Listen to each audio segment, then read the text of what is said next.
Hello, in this video I will show you how to build a computer. Alright, let's get into the components we need. First is the CPU. This is like the brain of the computer. It is the central processing unit, and for this I will be using a Ryzen 5 3600. Next is the graphics card. For this build I will be using a XFX Radeon 580. This will be plenty powerful. Next up is my RAM. For this I will be using G.Skill Ripjaw 16GB of RAM at a speed of 3200. This will be plenty enough for this build. Next up is storage. For this, I chose the Samsung 970 EVO SSD. This comes with a storage of 1TB, which will be plenty for games. Next up is my motherboard. For this build, I chose the MSI B450M-A Pro. Next up is the PSU/power supply. This is rated at 80 plus gold and has a capacity of 600 watts.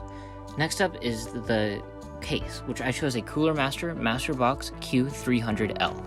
Alright, let's get started. First, take this pin and move it to the side and up. Then take your CPU and place it gently onto the CPU slot.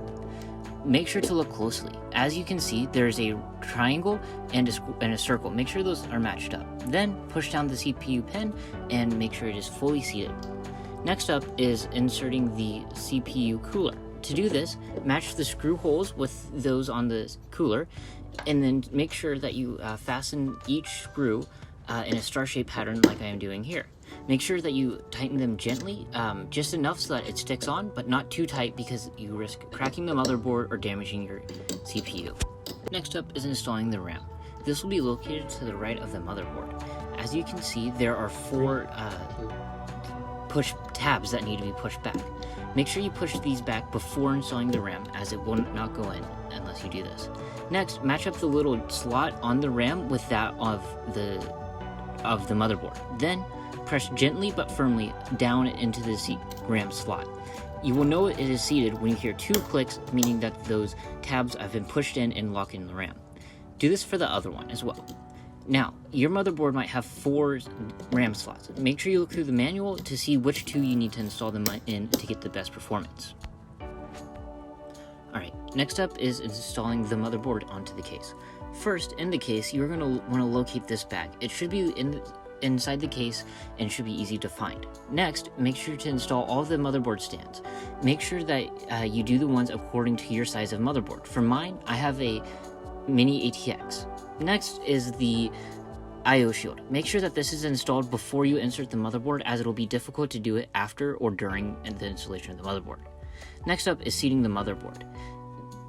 Make sure to be careful with this, as you don't want to break anything or damage the case or the motherboard. Gently place it down in the top left of the case. Make sure that you try and match up the holes of the motherboard with those of the stands of the case. Next up is screwing in the motherboard to the case. This is an important step. Locate the holes on the motherboard, like shown here. Make sure that when you screw these in, you are very careful, as you don't want to damage the case or the motherboard, especially the motherboard. Do this in a star-shaped pattern as much as you can, going from the left side of the motherboard to the right side, or from the right side of the motherboard to the left side. Alright, next up is the graphics card. This is located underneath the CPU or central processing unit. There will be a tab on the right. Make sure you undo this, as the graphics card will not fit in if you don't do this. On the back of the case, there should be some metal tabs that you can remove. There should be a screw on top of them. Make sure you unscrew the first 2 before inserting the graphics card. After you do this, take your graphics card, match it up again like you did with the RAM, with a slot in the graphics card with a slot on the motherboard. After you do this, push very gently down on the graphics card until you hear the click. That click is the tab setting back in with the graphics card. Then, on the back of the case, where those 2 metal tabs were, there should now be the graphics card.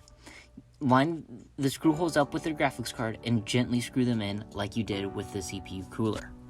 One of the last components we need is the power supply. This will be found at the back of the case at the very bottom. There should be a cutout for your power supply. Place your power supply so that it matches that on the back.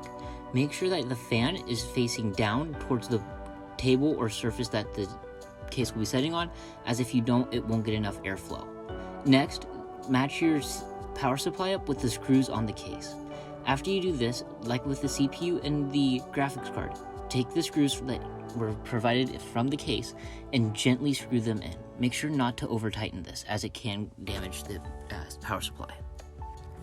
After this, we will be installing all of the different cables. First up is the CPU fan, which will be on the top right. Then the system fan, which will be in the top right, but on the left side of the RAM, whereas the CPU fan connector is on the right side. Then is the 24-pin connector. This will be easy to spot from the power supply, as it is the biggest cable. Plug this into the right of the RAM, as you can see here. Next up is the graphics supply. This will be an 8-pin connector and connects directly into the graphics card. Next up is the case cables. The first set will be a power SW, a HDD LED. It will have a plus and a minus, a power SW, a power LED plus, and a power LED minus. Now, depending on the case and the motherboard, these locations will vary, as well as the orientation in which you need to put them in. Make sure to look at the manual of the motherboard to see what orientation you need. Next up is our audio for the case. This will be labeled as HD audio. Finally, it is the power for the USB ports and for the power button to our case. After this, you should be able to boot on your computer and it should go to a launch screen. If so, congratulations, you have just built your first computer.